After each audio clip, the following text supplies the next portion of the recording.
Olá! Você sabia que no Brasil nós somos viciados em poder judiciário, mas tem um jeito de conseguir ganhar causas contra o poder público sem recorrer ao judiciário e que ninguém conhece? Muito mais rápido, muito mais barato? Acompanhe então esses slides que nós vamos discutir hoje, porque eu vou te mostrar que jeito é esse com a introdução ao direito administrativo. Então vamos lá, slides. Olha, vamos começar com o conceito. O direito administrativo é o ramo do direito público que estuda princípios e regras reguladores do exercício da função administrativa. Perceba que existem três partes desse conceito. Primeiro, o ramo do direito público, o que significa dizer que o direito administrativo estuda atividades estatais. Todo ramo que estuda atividades estatais é ramo do direito público. Então, o constitucional, por exemplo, o processo civil, o processo penal, o direito penal, são todos ramos do direito público. Que estuda princípios e regras, porque existem dois tipos de normas jurídicas em direito administrativo, os princípios e as regras. Isso é legal para você saber que os princípios também são normas, veremos mais para frente, e que regulam o exercício da função administrativa. Olha só, função administrativa é uma das três funções típicas do Estado, você sabe, pela tripartição de poderes. O Estado legisla, o Estado julga, e a terceira função típica do Executivo é a função administrativa. Então, o direito administrativo ele gira em torno dessa atividade estatal que é a função administrativa. Então, vamos imaginar um exemplo. Suponha que seja criada uma nova lei de licitações. O Legislativo realizou sua tarefa típica ao criar essa lei. Se essa lei gerar algum conflito, ela vai ser levada ao judiciário. Aí é a função jurisdicional de solucionar conflitos. No momento em que essa lei for aplicada pelo Estado, as licitações começarem a ser realizadas, isso é a função administrativa. Então, o direito administrativo é um ramo do direito público, porque estuda atividades estatais, que tem princípios e regras, espécies do gênero norma, e que disciplinam a terceira função estatal. Não é legislar, não é julgar, mas é aplicar a lei ao caso concreto. Muito bem, volto para o slide no nosso segundo ponto aqui. Há uma diferença importante entre Estado e poder público. Olha só, nós chamamos de Estado o povo situado em um determinado território e sujeito a um governo. Eu resumi aqui em três os elementos integrantes do conceito de Estado. Estado é um povo, mais um território, mais um governo. Interessante porque o Estado é um conceito de ciência política. Ciência política é a mesma coisa que teoria geral do Estado. Então, que beleza de imagem aqui, ó, o povo, território e um governo, ok? Essa é a diferença de Estado para outros conceitos que eu vou te mostrar. E o Estado não se confunde com nação. Por quê? Porque a nação é um agrupamento humano ligado por vínculos culturais. A nação antecede o Estado. Um Estado pode ter várias nações, mas uma nação pode estar em vários estados. Você pega, por exemplo, a nação cigana. A nação cigana é um agrupamento humano ligado por vínculos culturais. E eles não têm um Estado, não há um Estado cigano. Eles estão distribuídos pelo mundo, muitos. Na Hungria tem muitos ciganos, na Romênia, no Brasil nós temos também. Eles são uma nação, mas não são um Estado. Ao contrário, o Estado espanhol, por exemplo, tem várias nações. Tem os espanhóis propriamente ditos, aí tem lá os bascos, numa região autônoma da Espanha, tem lá na Catalunha os catalães. Então, pelo menos 3 nações na Espanha dentro de um mesmo Estado. Então, não confunda Estado com nação. Beleza? Bom, que mais que é interessante? Poder público, quando nós grafamos a expressão com iniciais maiúsculas. O nome poder público equivale ao conceito de Estado. Ok? Então não há diferença entre Estado e poder público. Perceba que Estado é aquela somatória de povo, território e governo, e que o Estado em si, ele é o conjunto dos três poderes: executivo, legislativo e judiciário. Então não confunda os elementos do Estado, povo, território e governo, com os poderes integrantes do Estado: executivo, legislativo e judiciário. Se eu somar esses três poderes, eu posso designar essa estrutura toda como poder público. Beleza? É isso. E governo? Ah, Masa, para mim, governo é a mesma coisa que Estado. Perceba uma coisa: o Estado é uma estrutura fixa. O Estado brasileiro é uma entidade imóvel. Então, quem passa num concurso público integra a estrutura do Estado. Então, por exemplo, você vai passar nessa prova da OAB e com a carteira na mão você pode optar por prestar um concurso na área jurídica, vai vir estudar aqui conosco. E aí, prestando um concurso desse da Procuradoria, por exemplo, você vai integrar a estrutura do Estado, que é uma estrutura fixa. E o governo é outra coisa. O governo é a cúpula diretiva dessa estrutura, porque a cada eleição o governo muda no modelo republicano. Então, olha que interessante, o Estado é uma estrutura fixa, cuja cúpula diretiva muda a cada eleição. Não dá para confundir Estado com governo. Por isso que eu coloquei aqui no slide. Atualmente, governo é a cúpula diretiva do Estado. Tinha um conceito antigo de governo, gente, que falava que o governo era a somatória dos três poderes. Então, antigamente, 20, 30 anos atrás, eu podia chamar o Estado de governo. Hoje, não. Hoje, quando é realizada uma nova eleição e substitui a cúpula diretiva, mudou o governo, mas o Estado permanece. Eu vou te dar exemplos. Então, nós podemos falar, por exemplo, em um governo Fernando Henrique Cardoso. Nós podemos falar em um governo Lula, em um governo Dilma, em um governo Bolsonaro. Por que eu falo em diversos governos se o Estado brasileiro é um só? Nessas alternâncias de governos não mudou o Estado. O Estado continua sendo o nosso povo, no nosso belo território, com o governo, com a estrutura, porque o governo ele muda a cada eleição, entendeu? O Estado é uma estrutura fixa. A cúpula diretiva ela é alternada conforme cada eleição. Muito bem. Voltei para o slide para falar agora de uma coisa que interessa mais a gente. O que é o poder executivo? Porque você já sabe o que é Estado, você já sabe o que é poder público, você já sabe o que é governo, já te dei exemplo, agora chega no poder executivo. Bom, poder executivo a gente pode entender em sentido subjetivo, tá? Que é um conjunto de órgãos estatais. Veja, o poder executivo é 1/3 da estrutura do Estado. Por quê? Tem ainda o legislativo e o judiciário. Então, se eu dividir o Estado em 3 partes, o executivo é uma dessas partes. Em sentido subjetivo, o nome poder executivo designa órgãos estatais. Tá? É dividido em direção do chefe do executivo. Tá? Então, o Poder Executivo ele sempre tem uma chefia. O chefe do Poder Executivo. Vou te dar exemplos. Ó, o chefe do Poder Executivo federal é só o presidente da República. O chefe do Poder Executivo estadual é só o governador. O chefe do Poder Executivo municipal é só o prefeito. Então, você imagina a estrutura do Poder Executivo como uma estrutura de pirâmide.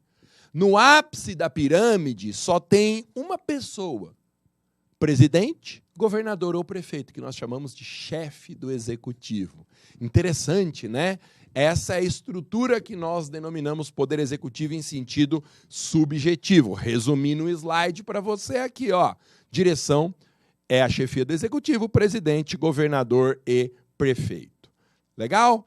Que belo resumo, hein? Que mais que é interessante? Ó, em sentido objetivo, poder executivo é a mesma coisa que função administrativa.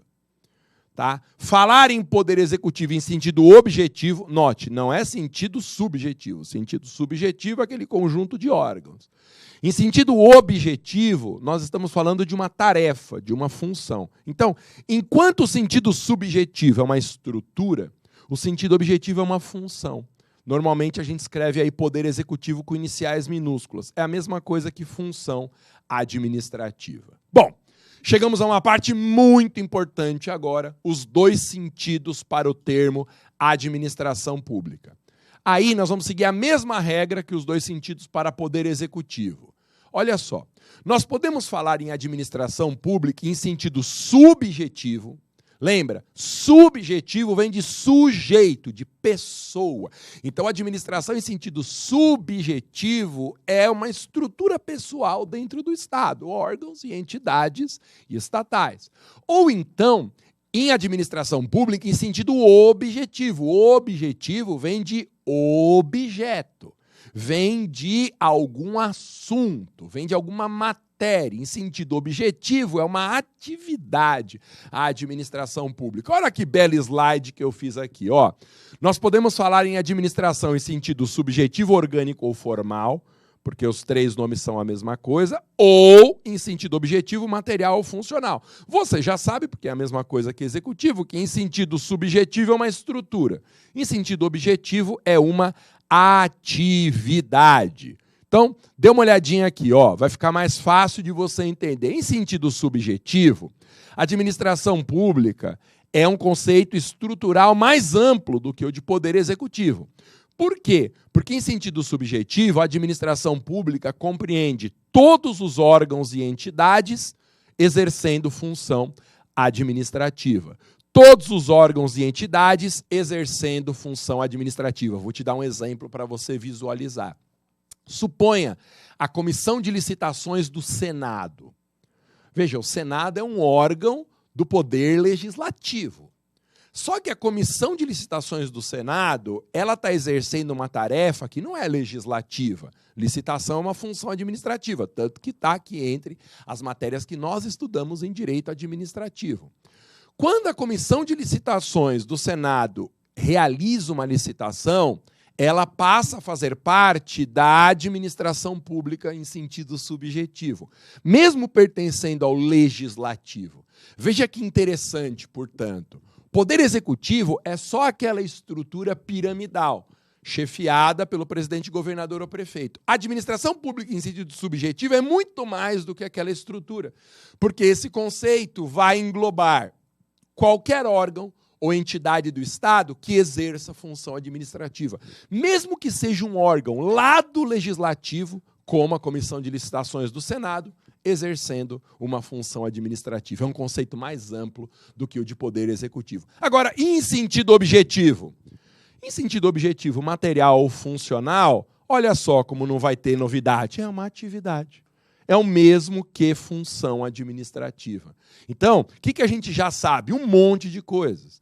Eu posso chamar essa atividade do Estado de função administrativa ou de administração pública em sentido objetivo ou de poder executivo em sentido objetivo. Ok? Em sentido amplo, isso aqui já é uma informação de aprofundamento. Em sentido amplo, a noção de administração pública, ela pode englobar também a função política. Então, em sentido estrito, a administração pública objetiva é só a função administrativa. Em sentido amplo, é a função administrativa mais a função política. Eu vou te dar um exemplo. O que é função política? Função política é um conjunto de atividades que não se confundem dentro do Estado, nem com legislar, nem com julgar, nem com administrar.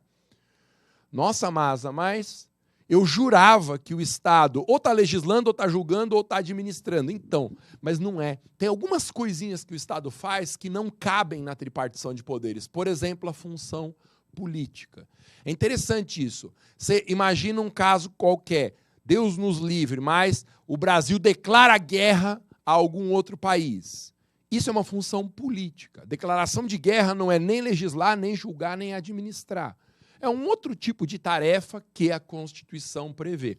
Então, se eu usar administração pública objetiva em sentido amplo, eu vou incluir a função política dentro do conceito. Legal, vamos falar de fontes do direito administrativo? Ó, preparei aqui um slide incrível. Fonte é a origem do direito, de onde o direito nasce. O direito administrativo tem 4 fontes. Olha lá, a lei, a doutrina, a jurisprudência e os costumes. Então, se perguntar para você quais são as fontes do direito administrativo, a resposta é essa turma aqui. A lei é a fonte primária, né, a mais importante. A doutrina, que é o trabalho produzido pelos administrativistas. A jurisprudência, né, gente? As decisões reiteradas do tribunal no mesmo sentido. E os costumes, desde que os costumes não sejam contra-legem. Desde que os costumes não sejam costumes que violem a legislação. Vou te dar um exemplo de um costume que é fonte do direito administrativo. Suponha uma cidade pequena em que todos os habitantes estejam acostumados a tomar conhecimento das decisões da prefeitura, porque essas decisões ficam afixadas na parede externa do Paço Municipal. Então, é uma cidade muito pequena mesmo, e aí é normal se fazer isso. O prefeito vai lá, expede um decreto, afixa uma cópia na parede de fora.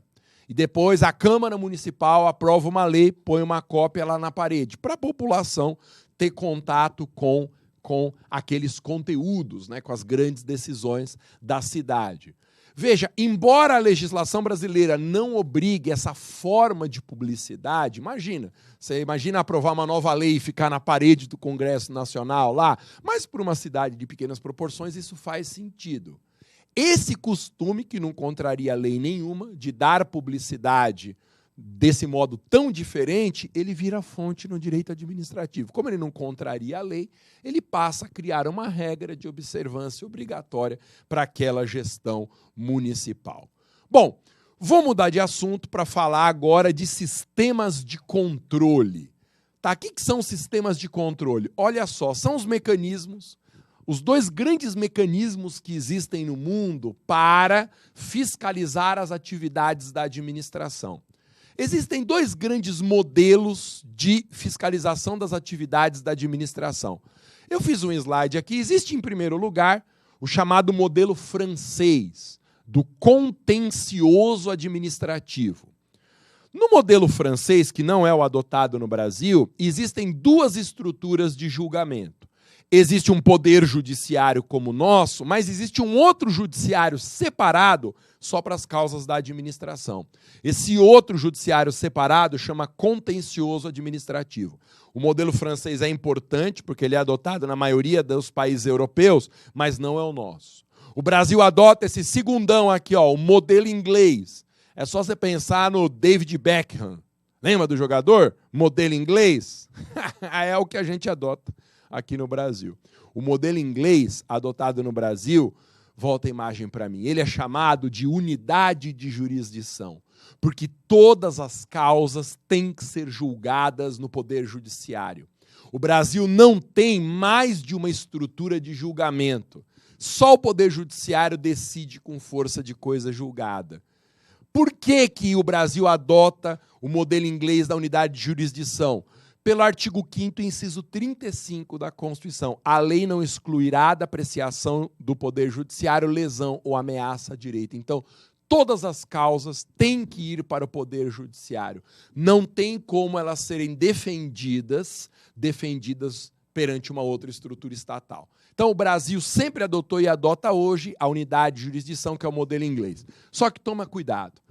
Lembra que eu te disse, logo no começo da nossa conversa, que nós somos viciados em judiciário no Brasil, mas que tem um outro jeito de a gente conseguir solucionar causas sem perder tanto tempo, sem gastar tanto dinheiro do cliente? Sabe qual que é esse outro jeito? Olha só. Embora o Brasil só tenha uma estrutura de decisão por causa da unidade de jurisdição, nós temos a opção de questionar as decisões estatais também na via administrativa. Não é um contencioso como na França, mas é uma opção nossa. Vou te dar um exemplo. Suponha que isso já caiu várias vezes na prova, o nosso cliente seja um servidor público e ele foi demitido do serviço público. Foi acusado de uma infração funcional tal e foi demitido do serviço público. E ele nos procura no escritório. Nós temos duas opções. Ou vamos direto para a justiça, e nada nos impede de fazer isso, entrando com uma ação anulatória, ou nós podemos recorrer administrativamente da decisão. É que as pessoas não usam o processo administrativo. Como ele é uma faculdade, ninguém é obrigado a primeiro esgotar a via administrativa para depois ir no judiciário no Brasil, as pessoas vão direto no judiciário, porque nós somos viciados em judiciário. Só que há essa opção do processo administrativo antes. Eu recorro administrativamente para a autoridade superior àquela que demitiu o cliente. É um recurso administrativo. E tem tantas vantagens, mas são muitas vantagens. Olha só, primeiro, processo administrativo é gratuito. Olha isso, não tem os gastos do processo judicial. Segundo, o processo administrativo dispensa a defesa técnica. Não precisa de advogado.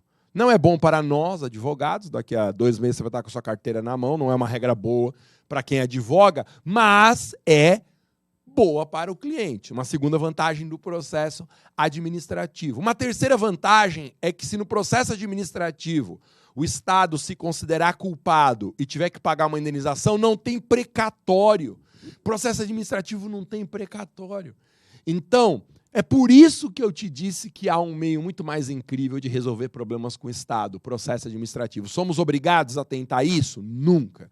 Porque no Brasil não há dever de esgotamento da via administrativa antes de recorrer ao judiciário. Mas se nós quisermos tentar, é possível e funciona muitas vezes.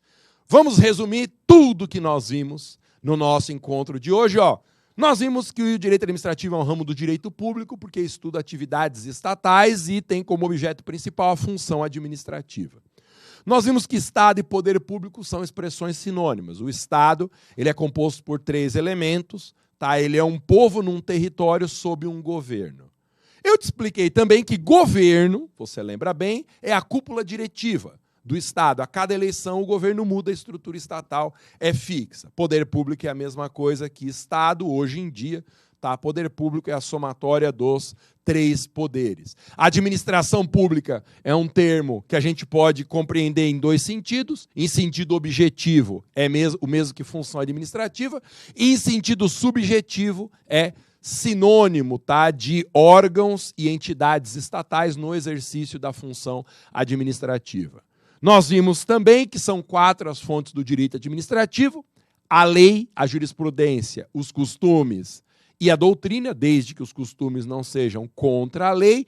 E fechamos com o sistema da unidade de jurisdição, o modelo inglês que o Brasil adota, mas que permite a gente usar a via administrativa como uma opção. Não somos obrigados, mas temos essa possibilidade. Agora você sabe tudo sobre as noções introdutórias do direito administrativo.